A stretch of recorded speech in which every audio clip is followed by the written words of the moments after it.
Patellofemoral joint dysfunction. Okay, you know, obviously we're talking about runner's knee. Today I'm going to bring you a bit of an overview on how to assess and how to treat this really common injury that we see in our runners. There's no doubt about it. It's not just runners that we always see it in, so keep in mind that you can apply these techniques not just to runners. It could be even cyclists or even soccer players or golfers or whatever the case may be, but it is mostly common seen in our runners. Patellofemoral joint dysfunction, it is basically a bit of an overuse injury. The beauty of these techniques that I'm going to show you today is that they really are quite valuable and they really do make a massive difference really quickly. The overview will be on treatment procedures to a series of muscles. So the first one will be the rectus femoris, which plays a big role in terms of pressure onto the actual patella itself. Then we have the vastus and medialis, so the battle between the patella tracking issues that we see. We also focus on the popliteus muscle, which once again biomechanically has a big influence on the knee itself, and also the biceps fem, and especially the short head, which is really important and often missed when dealing with this sort of condition. Keep in mind that the patella tendon often coexists with this dysfunction as well, so keep in mind that we need to palpate those areas as well. Now, before we go anywhere and talk about the knee, we absolutely 100% have to clear the hip and the lower back when we're dealing with these injuries. Okay, so if you're not familiar with my hip protocol, then you need to, because that is the starting point for any of these lower limb injuries, okay? And even when we start dealing with calf and leg issues. So it is important that you focus on clearing the hip and any of those restrictions in and around there before you even start to attempt to look at the knee itself, okay? I can't really emphasize that any more than this, especially if you're dealing with runners as well.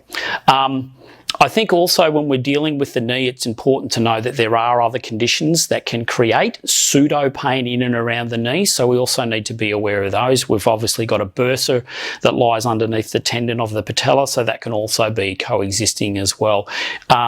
Also, we need to rule out if there's any intra-articular problems with the knee as well, so God forbid there's any meniscus injuries, or God forbid we've done a problem with obviously one of the stabilising ligaments of the knee, but these will all be involved in trauma, so not like your overuse, which is what we tend to see these injuries are. Keep in mind that also, once again, when we're dealing with these techniques, it's practice makes perfect, so make sure that you take the time to watch the videos, then apply it, and it will take you a little time to get used to these techniques, but trust me, they are invaluable in terms of treating this type of dysfunction. All right, I hope you really enjoyed the overview. We're going to go through a little bit of the anatomy of the area, so that's important for all therapists to have a review of the anatomy and know exactly which structures. I've got a fantastic model for us in Isaac Hockey, who is one of our 1500 metre runners here in Australia, and he's actually off to the States real soon, so we're going to do a Q&A and get a bit of a really idea of what makes these athletes tick as well. Look, I hope you enjoy it. I know you will, and I look forward to hearing your feedback.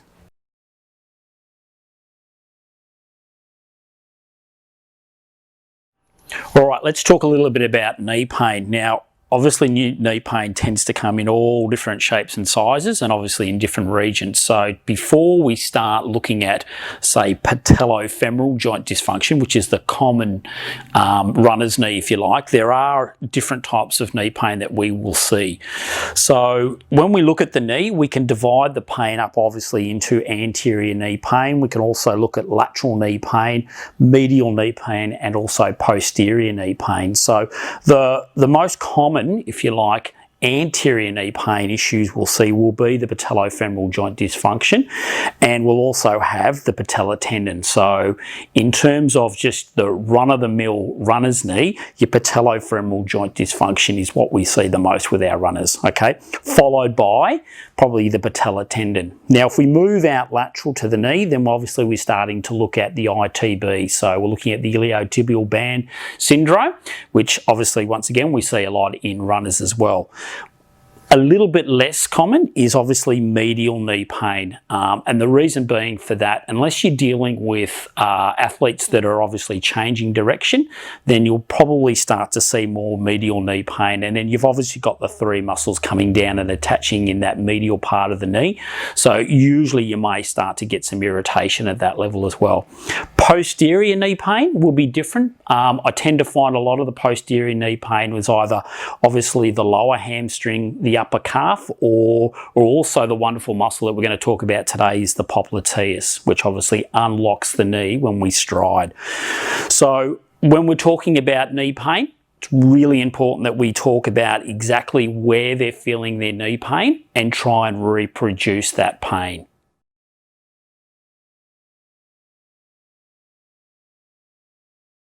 All right, so let's look a little bit at the knee anatomy itself so we know where all these structures are. So obviously when we start looking at assessment and also when we start looking at treatment, we know which structures are what. Okay, to start with, let's have a look at the outline here. This will obviously be the outline of our patella. Okay, itself. Okay, running off that patella will be the patella tendon, which comes down and attaches onto our tibial tuberosity, which is basically that really big bump there on the front of your tibia. Now, if we go out to the lateral, then obviously we'll have the lateral joint line here, okay?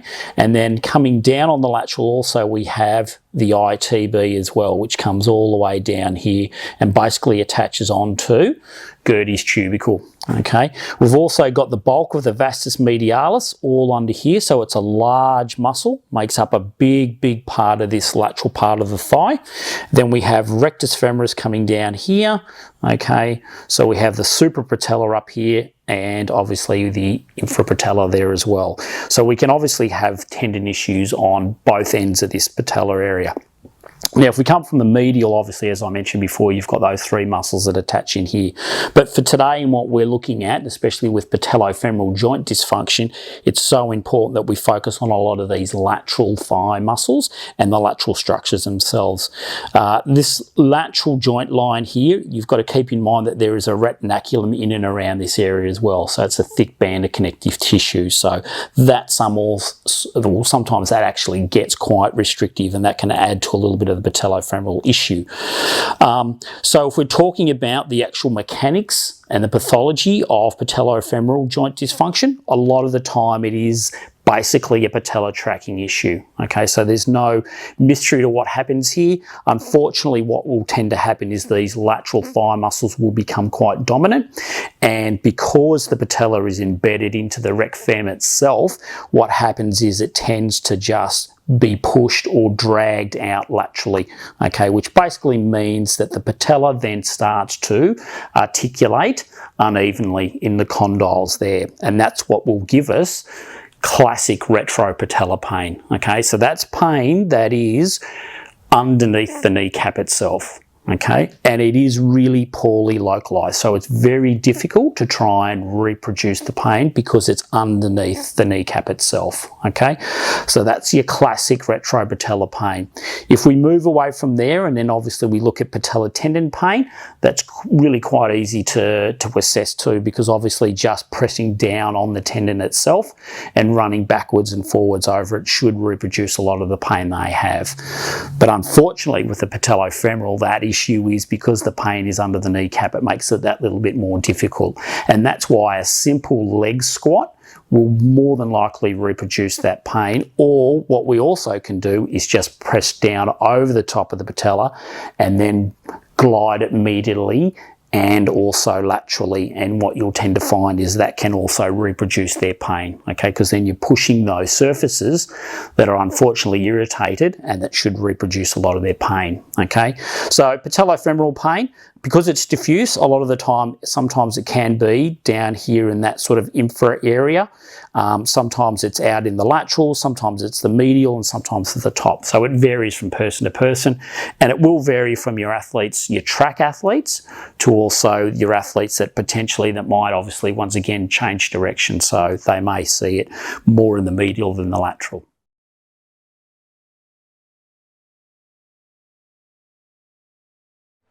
Okay, so now that we're looking at the treatment of patellofemoral joint dysfunction, the number one thing that we want to do here before, obviously I've mentioned beforehand to you that the hip plays a massive part in terms of determining how important it is to get resolution with these patellofemoral joint dysfunctions. So the hip is obviously a prerequisite straight away, there's no doubt about it.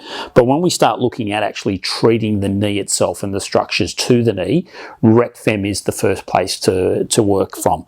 So we're going to look at obviously trying to take any tension we can in the rectus femoris, because what that does, if it gets tight, it will compress basically the patella onto those condyles underneath. Okay, now I see this a lot in a lot of juvenile, so young junior athletes who come in with patella tendon pain. Okay, and it's not true patella tendon pain.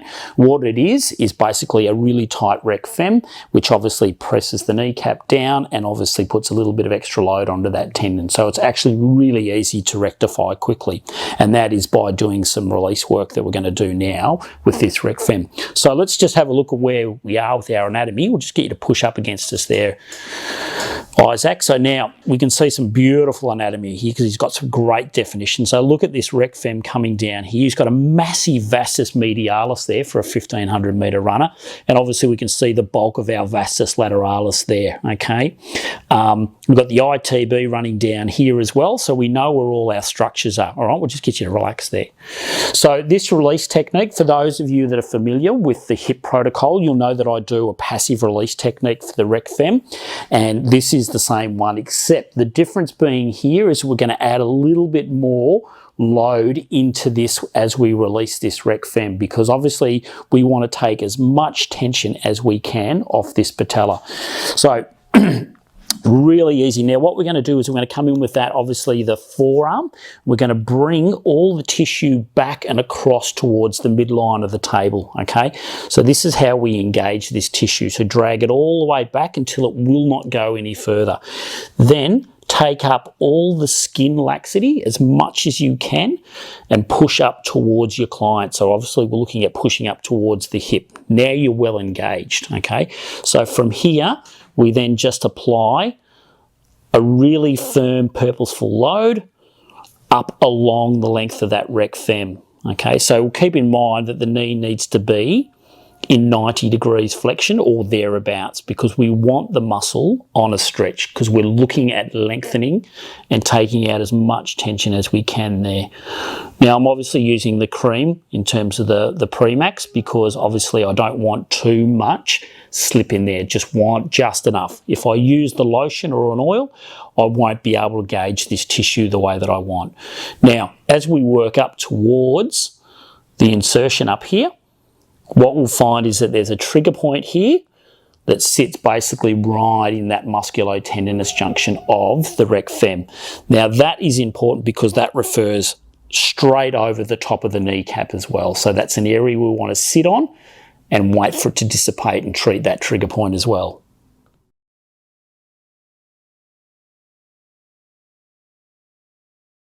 Okay, so the second step in this treatment process will be to focus on this Vastus Medialis, and as we saw before with Isaac, he's got a really healthy Vastus Medialis here. We're going to stay in the same position, okay, so we're going to have the knee still in flexion, obviously nice and relaxed, but all we're doing now is that because we're picking up this Vastus Medialis, what we're going to do is we're going to actually drag the tissue back towards the lateral, okay?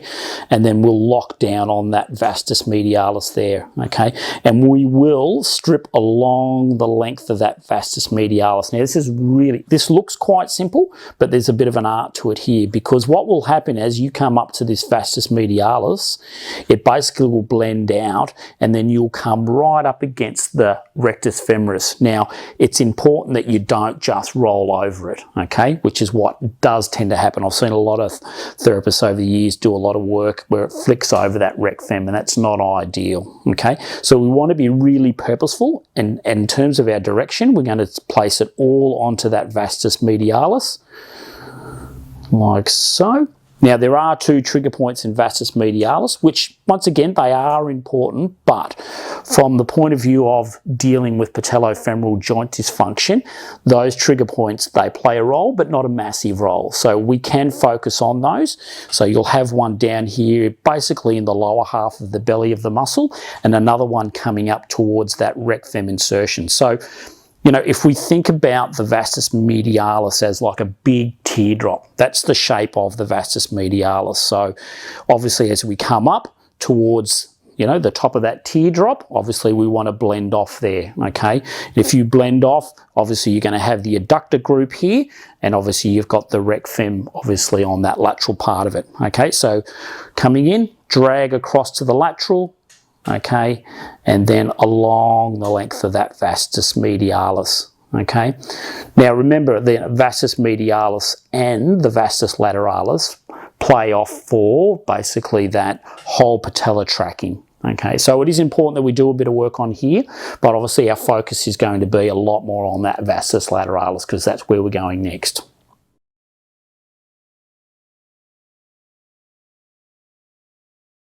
So now let's go to what I classify as step 3, and that's going to be, we're going to look at this Vastus Lateralis muscle here, okay? It is a massive muscle, there's no doubt about it, and obviously it encompasses this whole area here. To the posterior, then obviously we fall into the hamstrings there. So if I push this up here, you can see almost the outline of that Vastus Medialis there. So yeah, it's a massive muscle. It has many trigger points. The ones down here in the inferior, so there's 4 basically in and around this area here. These trigger points here are responsible for a lot of this patella gliding over to the lateral. So that definitely is an area we need to focus on, okay?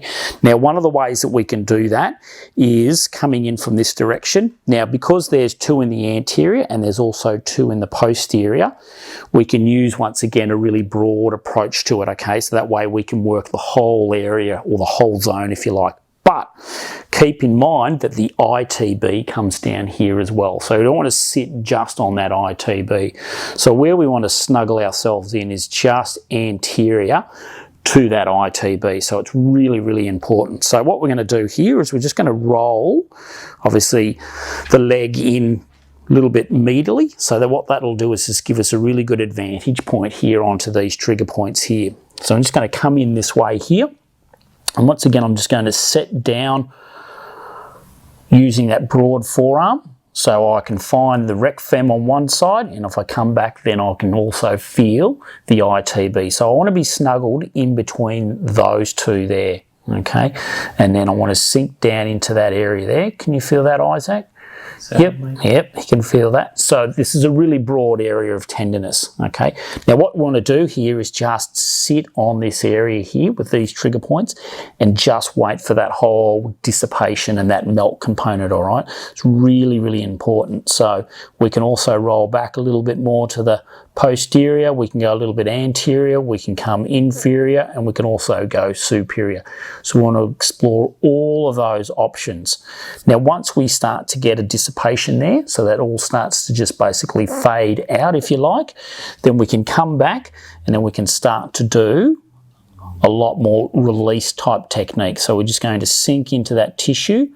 Now this is really important. I break this up into parts in terms of this release because it's so important that we really engage this tissue and try and lift and offload this Vastus Lateralis.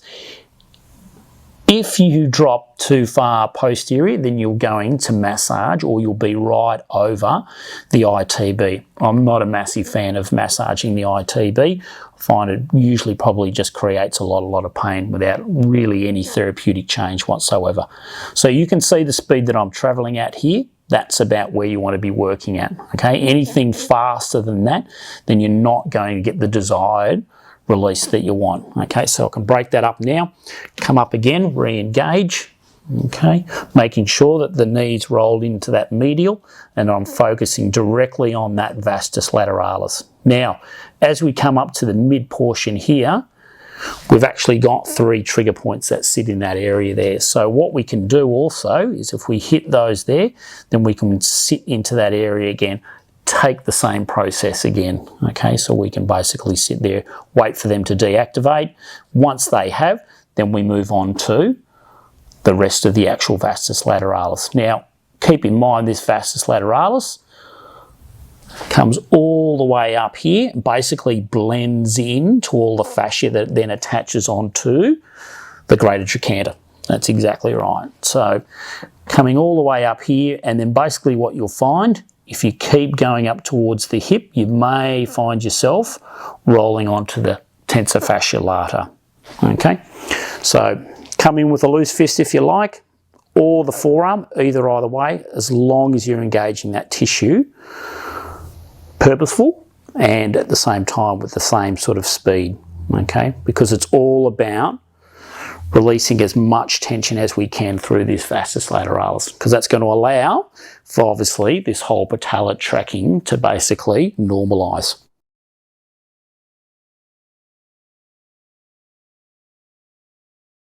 Step 4, we're going to look at the popliteus, one of my favourite muscles in the body, primarily because it gets missed so much. Okay, it's a unique muscle. It actually unlocks the knee when we stride. So as you can imagine, it's pretty important when we talk about runners. Now, to find it, the trick is to find the condyle, okay, of your tibia. Come down, basically draw a line right across from that lower inferior condyle of the tibia, and then obviously you'll find the medial border of the tibia itself, and if you sink down into that tissue there right at the back if you like, or the posterior, then you should basically find yourself right over the popliteus. So it's only a really small area that we have to play with in the popliteus, and basically right in the middle will be the trigger point.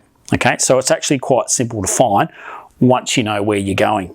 Okay, so the reason that we use a side lying position is because this will give us the greatest access to this trigger point. You may find out there in the wonderful wide world web that a lot of people will come in from behind. Now, if you keep in mind that coming from the posterior, you actually have to navigate all the way through a lot of this tissue here. So the bulk of the gastro and also a little bit of the soleus, which it's not ideal. And, you know, obviously for Isaac, he's got quite a large gastros. So we don't really want to be trying to push all the way through to engage that. So obviously that's why we come from a side lying position. Just a lot more easier access.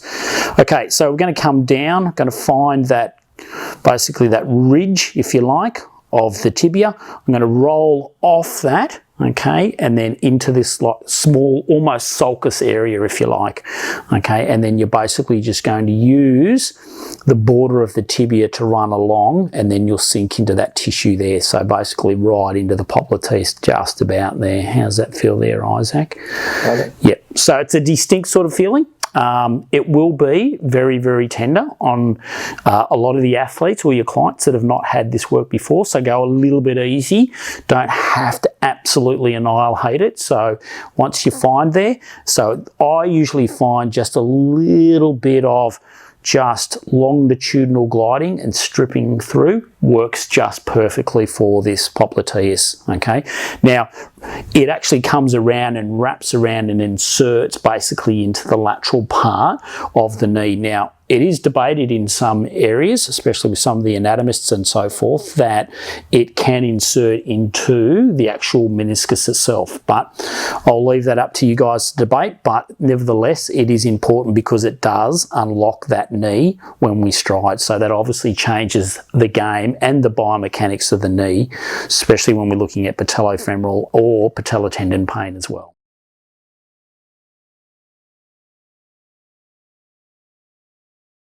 Okay, so we've turned our clients over now because we're now going to have a look at the wonderful biceps femoris. So it's part of the hamstring group. Now, the biceps fem is important, as you well know, obviously because it plays a part as being that lateral hamstring, but it's the short head of biceps fem that I'm actually most interested in. There's a beautiful little trigger point in there that plays a big role in terms of, once again, like popliteus, but it can change a little bit of the biomechanics of the actual knee itself as well, and it often gets missed. So the short head of the biceps fem. So let's just quickly have a look at the anatomy, and I'll just get Isaac to contract against me here, and you can see he's got wonderful anatomy here. This is fantastic. So we can see the biceps fem coming down here. So it's sort of in between here that we're going to hit that short head of biceps here. So we're going to have to push, obviously, the bulk of biceps fem out of the way and then sink down into that area there. Righto, get you to relax there. So we will bring the leg up, because what that does is it softens off the tissue here and allows us to be able to sink into this tissue here, okay? Once again, we're going to use the forearm. So I'm going to come into the edge of that biceps fem, obviously just bringing the leg up to soften off that tissue, coming down, and then I sink in basically with almost the point of my elbow, but not too much so I blunted it off, because I have to push the biceps fem a little bit out of the way and hook straight onto the short head of the biceps, which lies straight onto the femur itself. Now this is a digital ischemic pressure, so we're looking at just hitting the trigger point in this area here. So we sink in and just basically hold it, and obviously we're looking for that whole dissipation, we're looking for the melt, and we're waiting for it to just basically just really relax, because in terms of trying to massage this area, it makes it very difficult to get in between the bulk of the biceps fem itself. Okay, so that's why we use this sort of digital ischemic trigger point type technique. And we're just looking at, yep, waiting for it to dissipate. We can sink up, backwards, obviously we can lateral to medial, inferior to superior, all of those areas, and explore that tenderness there.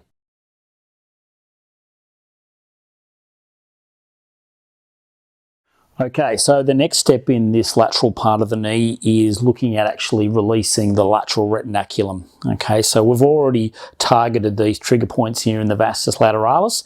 Now it's time for us to come down and pick up this lateral retinaculum. Now, as I've mentioned, it's so important that we release all of these lateral structures here, so we can allow, obviously, that balance between that Vastus Medialis and Vastus Lateralis. Okay, now this is a technique that I've developed over a period of time, and it works an absolute treat for releasing the fascia of the lateral part of the knee. So I'm going to pick up the edge of the patella itself, and I'm going to drag all the tissue down until it won't go any further. Now I know that I'm engaged onto that fascia, especially that lateral retinaculum, and I'm just going to put a really broad pressure through our thumbs, down and along and over the condyles. Okay, come down a little bit further. Same again, take the laxity out. Be purposeful, push all the way through and just really open up that lateral retinaculum. And you can work your way all the way down through this lateral part of the knee. Okay, so if you haven't done this before, keep in mind that if you put too much cream on this area here, then you might be slipping and not engaging properly. So that's not ideal. So just the right amount of cream or lotion through that area. Probably use the cream more than the lotion. All right, now we do have two trigger points. Okay, one in the basically the superior tendon of the patella, and then one in the infrapatellar tendon. So these are also awesome little trigger points as well, especially for releasing a lot of these patellar issues as well. So what I'm going to do is I'm going to bring my hand underneath, okay, the thigh itself, and then I'm going to come across the top here, and then I'm basically just going to lock straight down over onto that, basically the superior patellar tendon, okay, and there's a trigger point just nestled in that area there. Now once again, this is a digital ischemic pressure again, so once again it's one of those techniques where we're just waiting for the trigger point to dissipate, and we're waiting for that sort of release technique as well. So we sit on there. Sometimes it might take maybe 2.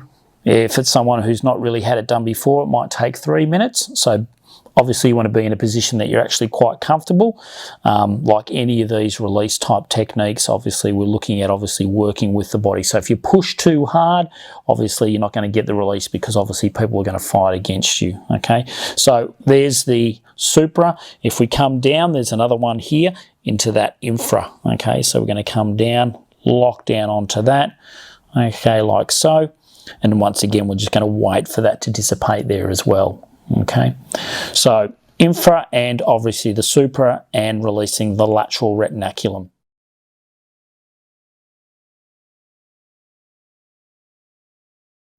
Okay, let's look at actually taping for patellofemoral joint dysfunction and also patellar tendon. All right, so you're going to need 2 pieces of tape. We're obviously using the Kineso tape. Well, this is rock tape, obviously. So quite simply, what we're doing here is we're going to basically lift the kneecap and obviously bring it over to that medial, obviously because we have a lot of that lateral tracking. So we're going to need just a really small strip here. I'm going to split in the backing tape like so, okay, and this is going to be our decompression. Okay, so we're going to come just below the inferior border of the patella. Okay, so we'll put this on a stretch of about 80 or 90% of the full capacity, and then just lay that down like so.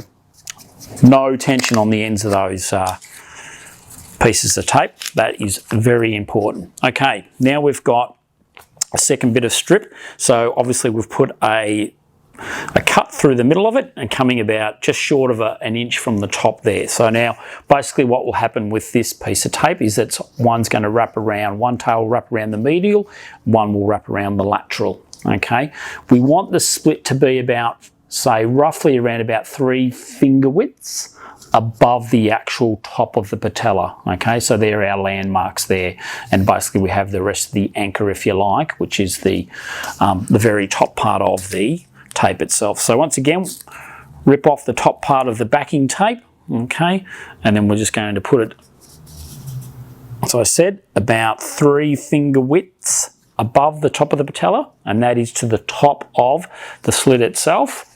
Okay, now the medial head, or the medial strip tail, we're basically going to be at around about 40%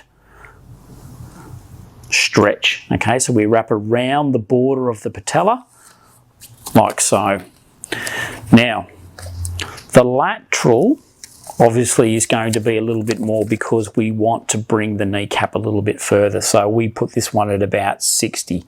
Okay, and if you do this right, basically what you'll see is this tail will be slightly longer than the medial, and that's what we're looking for because we're lifting and just bringing it slightly over to that medial.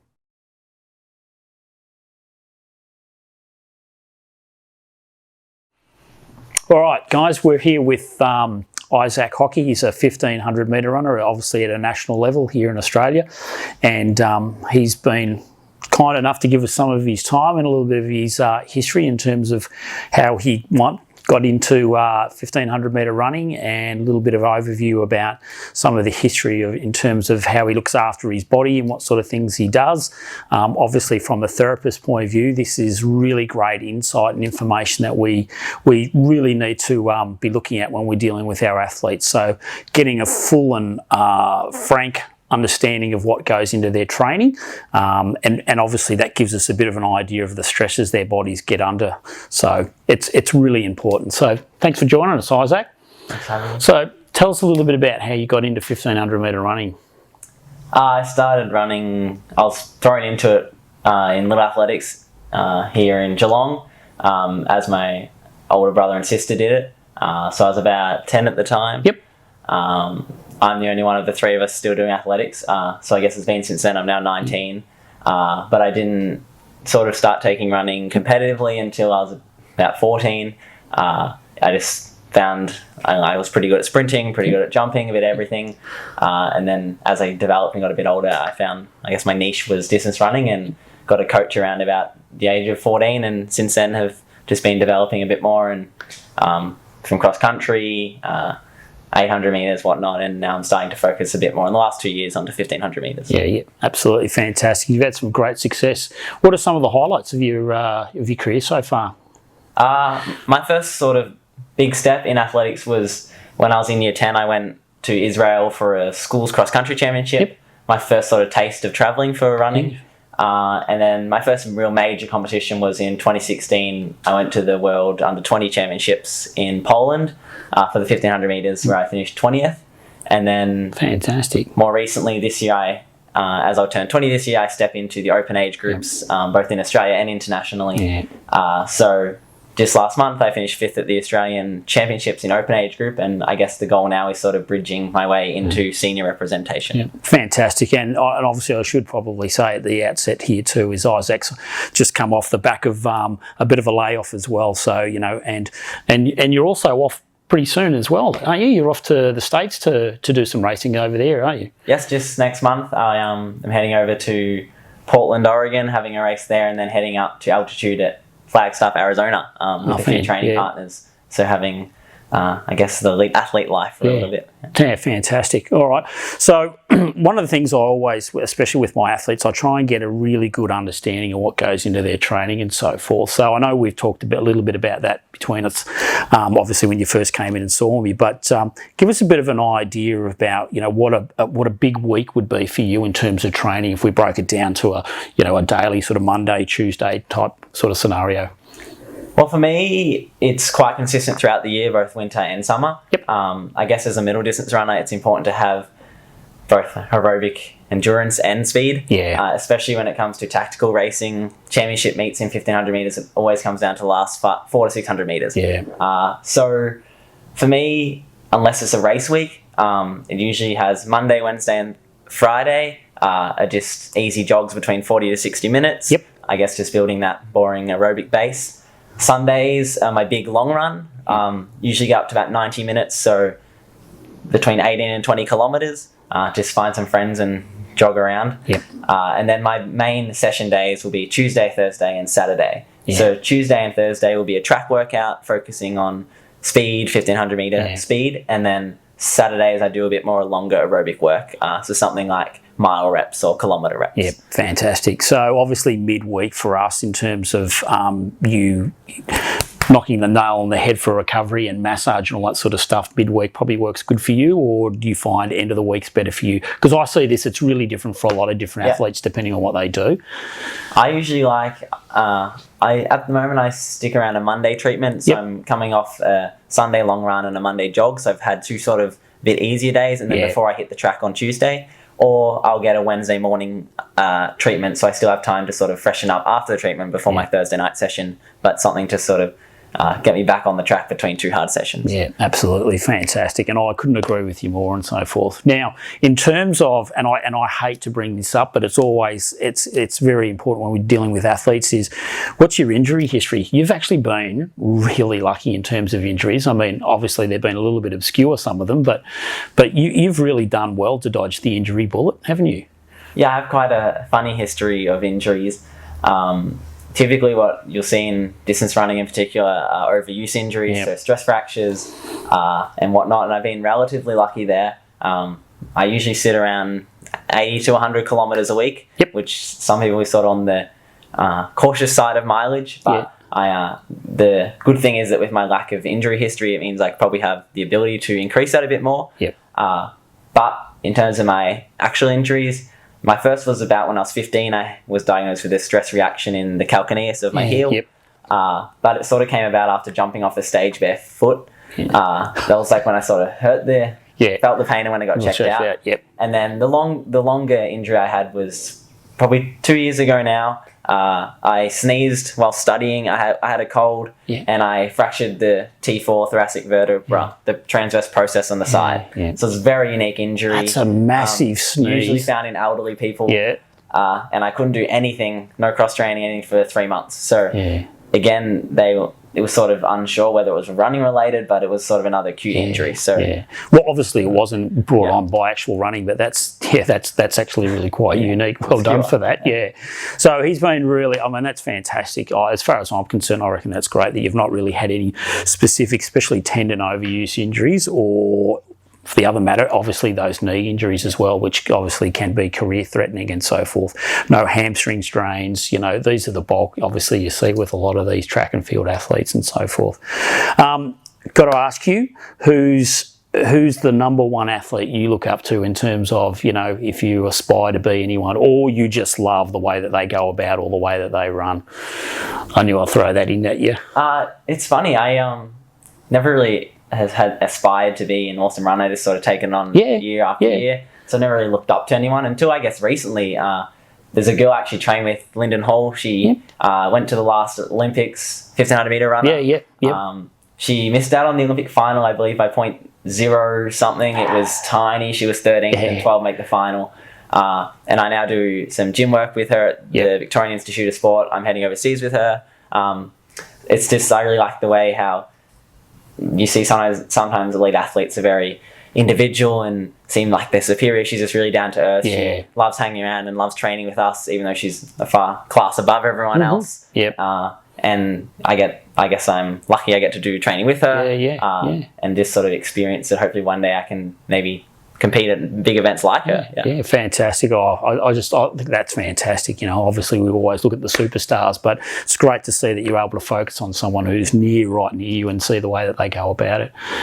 Hey mate, thank you so much for joining us and for this Q&A. We really hope a lot of us out there who are dealing with athletes and so forth from a therapy point of view take the time to really try and find out what makes your athletes tick, and obviously all about their training, and obviously that'll mean that you'll learn a hell of a lot more about their bodies.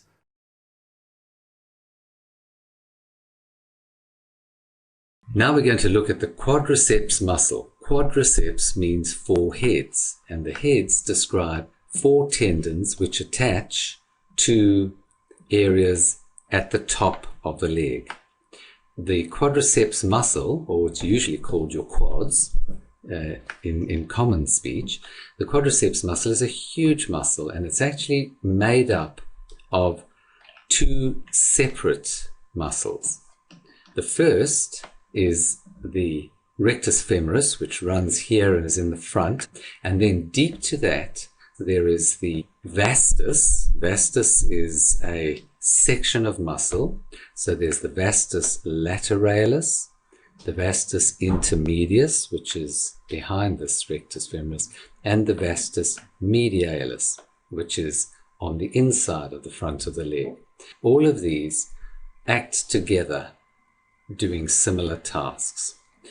So what we look at first is the vastus lateralis, and here it is.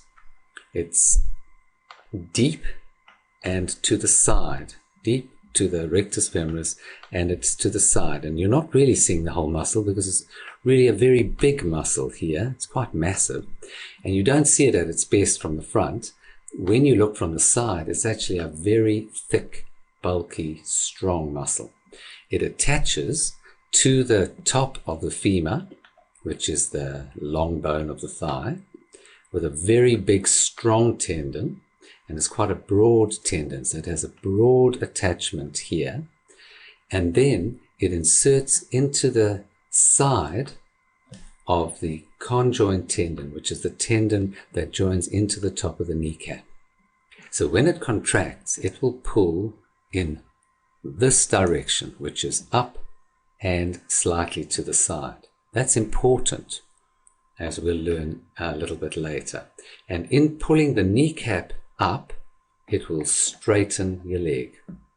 So the movement of straightening your leg, which is very important, it keeps your leg straight when you stand, and as you walk, it will help swing your lower leg forward or run. And if you squat down, the muscles that will allow you to come up, if you climb steps, the muscles that will lift your whole body will be the quadriceps muscle. I'm going to spend a little moment on the movement of the kneecap or the patella. The patella, which is sitting here, actually runs in a groove, and it runs up the femur. If you look at the underside, it's a slightly of the patella, it's a little V shape, and it sits in this groove and it glides up and down. This muscle tends to pull it out that way, and it'll pull it out, so it'll dig in to the edge of this groove in the femur, and therefore you need to have a balance between these muscles, and the most important part of that balance comes from the inside, from the vastus medialis.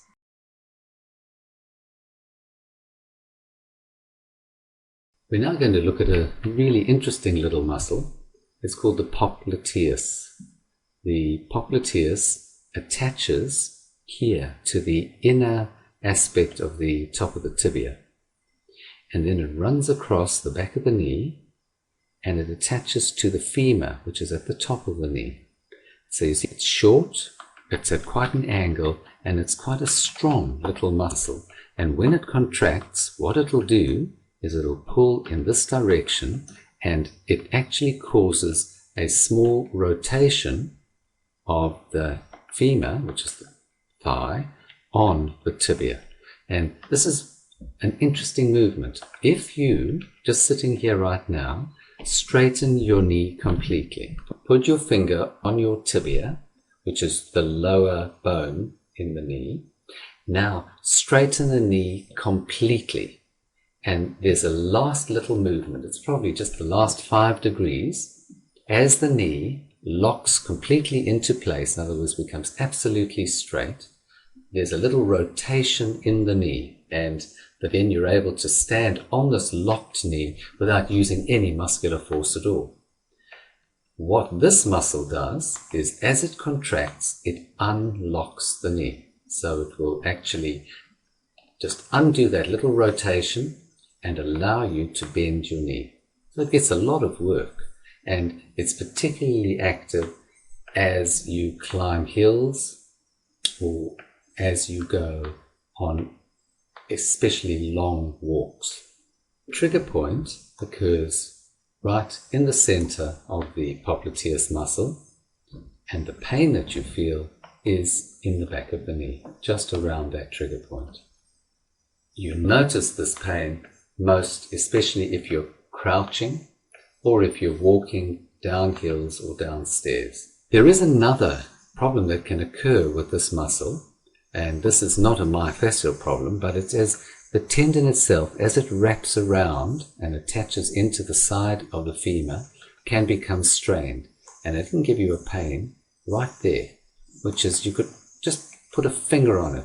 It's a localized pain on the outside of the knee, and it is one of the really significant causes of runner's knee. As you run, as your foot strikes the ground and there is pronation of your foot, there's a twisting movement that occurs through the knee, and this muscle will contract each time to reduce the twisting movement. And if you're overpronating, if you've got very floppy feet and there's too much rotation, you may injure that tendon. So runner's knee is something that you're okay as you start, and then as you start running, after a certain period of time, you'll get this pain, and the more you run, the more intense it will become.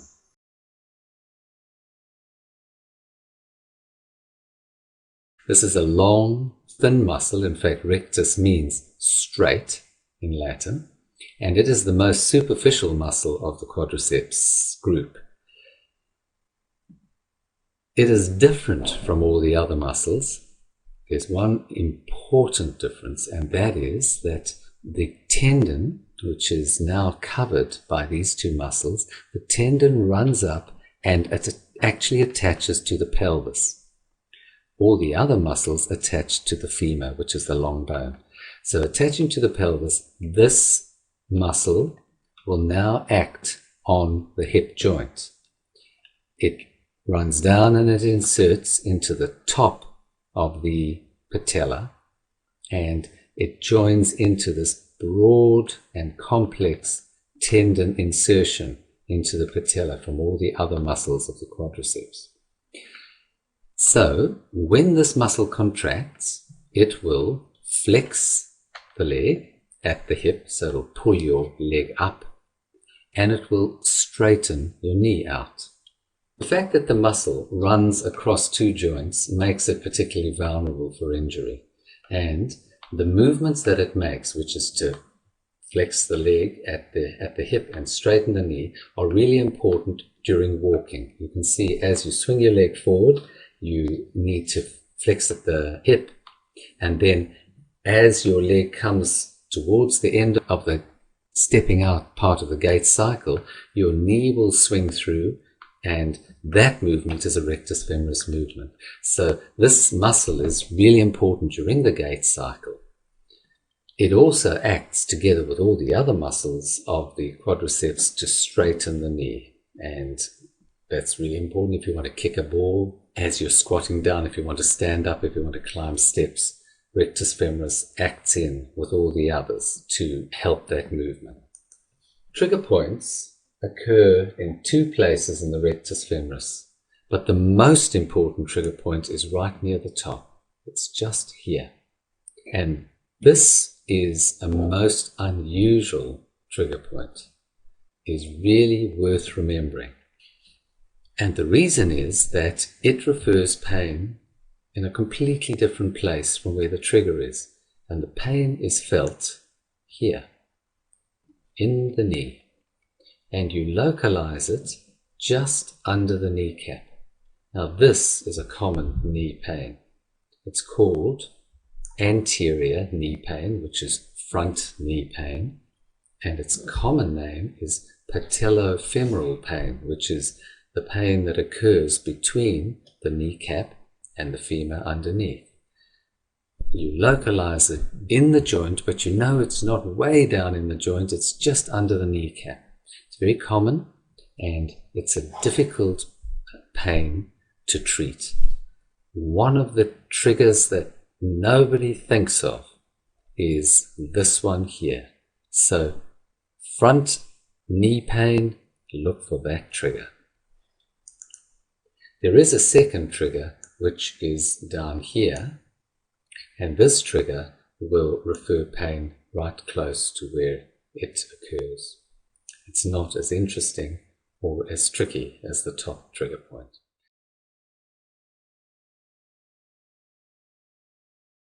I'm now going to talk about the Sartorius muscle, which you can find here. The name comes from the Latin sartor, meaning tailor. The sartorial muscle is the most superficial muscle of the anterior thigh and also the longest strap muscle in the body. The medial border of the upper third of this muscle forms the lateral boundary of the femoral triangle. The adductor longus forms the medial boundary and the inguinal ligament forms the superior boundary. The sartorius muscle is so long that it crosses and acts upon both the hip and knee joints. Acting on the hip joint, the sartorius works as a flexor, abductor, and lateral rotator of the thigh with the assistance of the other major muscles of the hip. At the knee joint, the sartorius helps to flex the leg. Combining all of these functions into one movement, the sartorius pulls the foot and ankle towards the knee of the opposite leg. The action of the sartorius is used in many situations, such as crossing the leg so that the ankle rests on the knee of the opposite leg, sitting cross-legged, or looking at the sole of one's foot. In fact, the name sartorius and its nickname, the tailor's muscle, are derived from the common motion of tailors crossing their legs to sit while working. Trigger points in the sartorius can cause pain at many points in the muscle. Keep in mind that trigger points in this muscle do not radiate pain far from the trigger point. If you are experiencing pain near the hip, the trigger point will be in the upper portion of the muscle. If the pain is near the knee, the trigger point will be in the lower leg near the knee. Signs and symptoms may include burning and/or tingling along the muscle or segments of the muscle, sharp stabbing pain that is felt just under the skin along the length of the muscle, sharp pain when you step back too far, sharp pain when you lift the leg behind the body, stabbing pain when you twist the knee. The inside of the knee may become hypersensitive. Sitting relieves pain, and sleeping with a pillow between the knees relieves pain. So what causes trigger points to develop in the sartorius? Sitting cross-legged and in the lotus pose puts enormous strain on the sartorius. Sitting with your legs up and crossed in a recliner or resting on an ottoman. Sleeping on your back or stomach with your legs crossed. Slipping or taking a misstep. Planting your foot and pivoting, making a sharp turn.